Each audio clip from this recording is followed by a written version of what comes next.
Welcome to the Anxiety Coaches Podcast, a relaxing and informative show where we explore anxiety, panic, and PTSD, sharing how you can overcome them for life.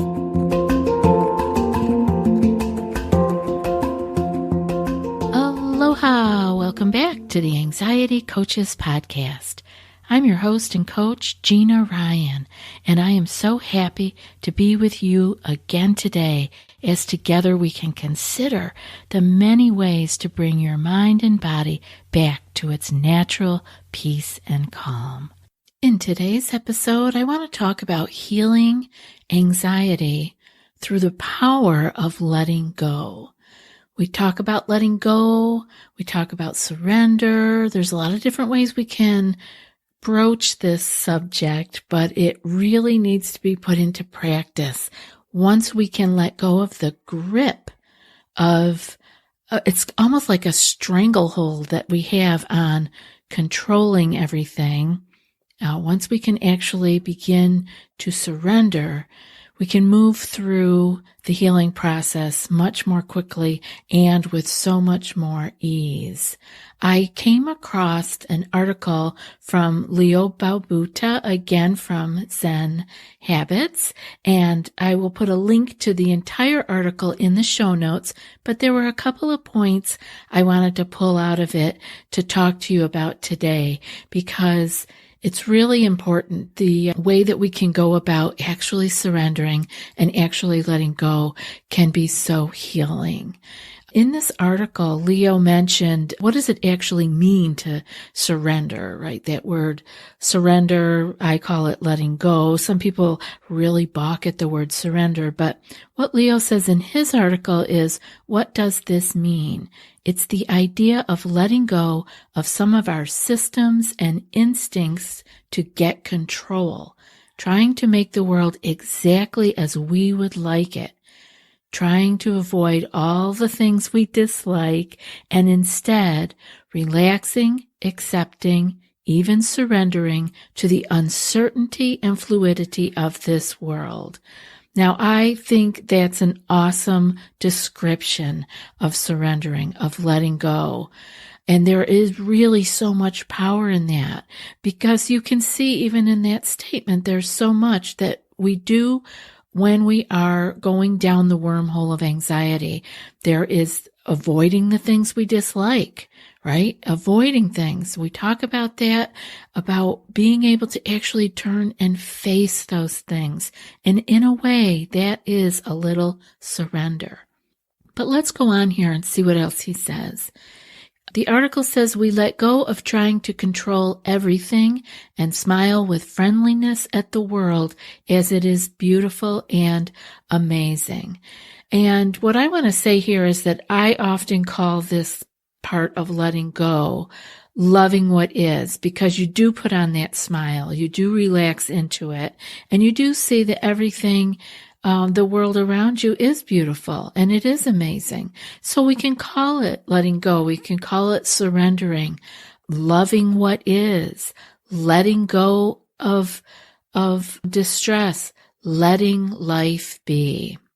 So the article goes on to say we are always seeking control because we don't like uncertainty at all. We want to control our day, so we have routines, schedules, systems.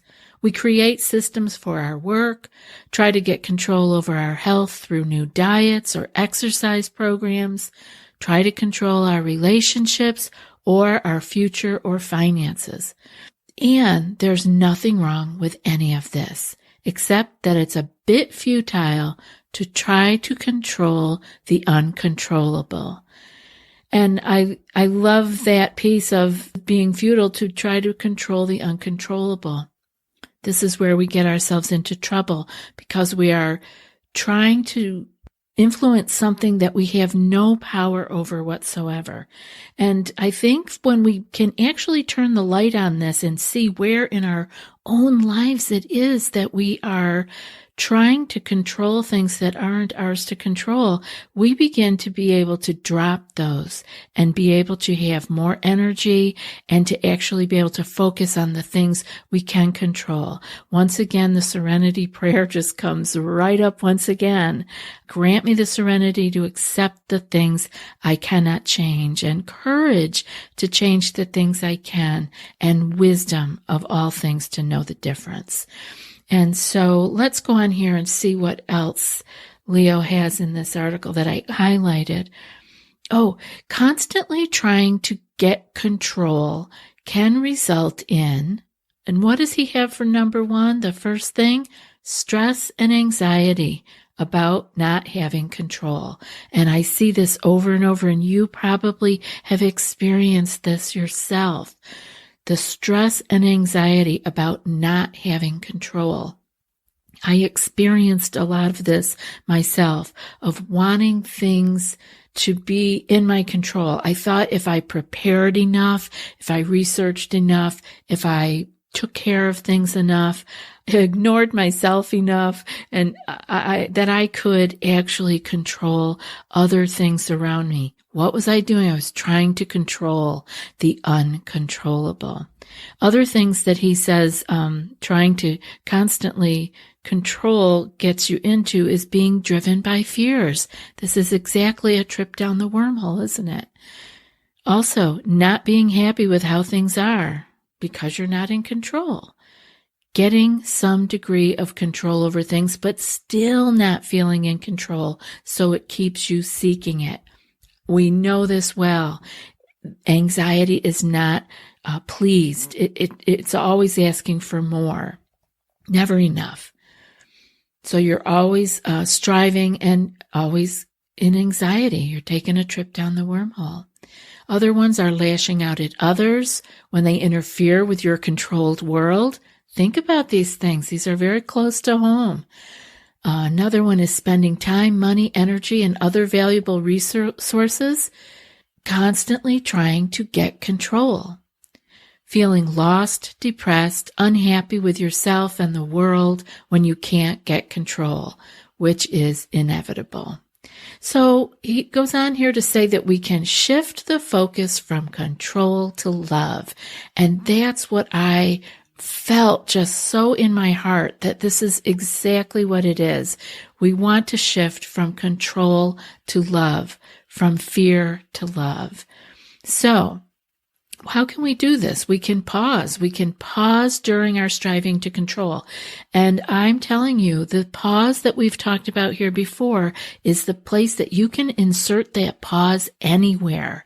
It's just having the awareness that you can do it. You can pause and take a different tack. You can take a different path. So maybe you need a sticky note or an alarm on your phone, something to remind you that you have the option to pause and stop trying to change things. And you can just, for that moment, become present. So actually, Leo laid out some ideas of how to practice his idea of surrender and how to practice letting go, or what I call loving what is, or letting life be. It is what it is. You can label this in a lot of different ways, but we've got some points on how you can practice this surrender.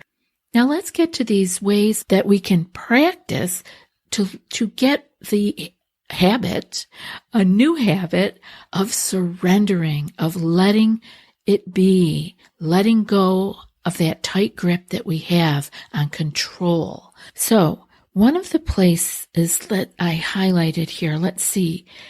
Leo says, coming from a place of love instead of fear is powerfully transformative. And one of the points is to notice that you're looking to control things, right? Instead, pause. Drop into your body and notice the fear, uncertainty, the anxiety that is causing you to want to get control. Stay with this physical sensation in your body, the energy of certainty that causes you to grasp for control. Stay with it. Be with it fully, allowing yourself to feel it, relax, and surrender to it. You guys can do this. This is exactly what the pause is for.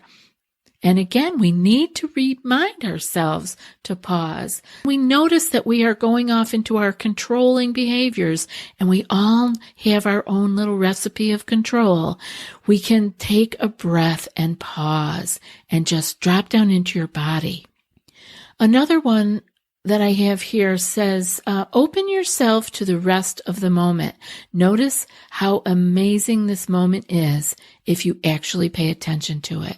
See it with fresh eyes, as if you never experienced this moment before. Again, everyone, I want you to bring wonder and curiosity into the moment. Again, that's why we pause, because we can then remember we've never had this moment before, and we can be curious about it versus living by old habits. Another one highlighted is let yourself rest in this openness. You don't need to control things. You don't need to know exactly what will happen, but instead you find an ease in the openness of the moment, the unknown quality of a beautifully shifting landscape. Now, this is really getting deeper because we're actually diving in with the idea that we don't need to control things. We're saying, I'm open to that. And you can find ease when you actually begin to realize that it's okay to be with the unknownness of the moment and actually admire the quality of that moment, versus needing to control it and make it how you think it should be.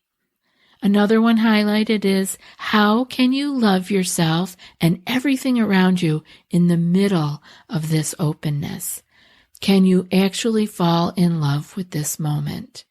And the final one I have highlighted is, what loving intention can you set for yourself in this situation?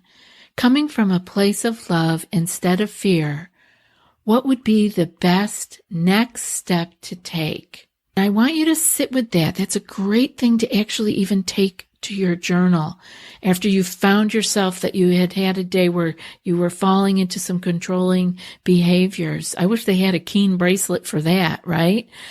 Because then we could take the pause. The bracelet would be buzzing all over the place. But we need to remind ourselves, and the way that we can do it is to just simply catch ourselves. When we're in a controlling behavior, we can catch it, be gentle with yourself, and at the end of that day, go to your journal. And maybe when you're feeling more loving toward yourself, you can say, what would be the best next step to take when that comes up again? Because it will come up again. It's a tough one, guys. We are really wanting to be in control because we think it makes us safer, but it is not true. So you have to experiment. You have to taste this for yourself, and I hope you will give it a try. That's it for today's episode.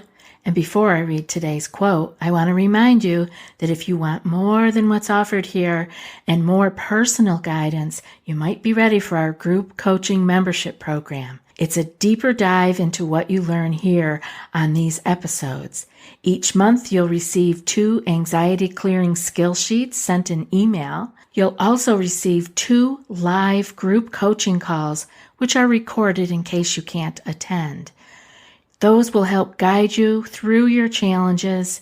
And there's also a secret Facebook group for coach and community support every day, all month long.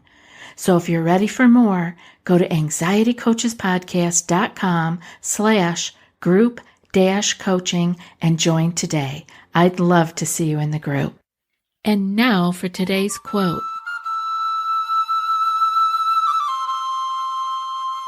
Sometimes surrender means giving up trying to understand and becoming comfortable with not knowing. And that's from Eckhart Tolle. I'll be back in a few more days with another podcast. Until then, be well and aloha.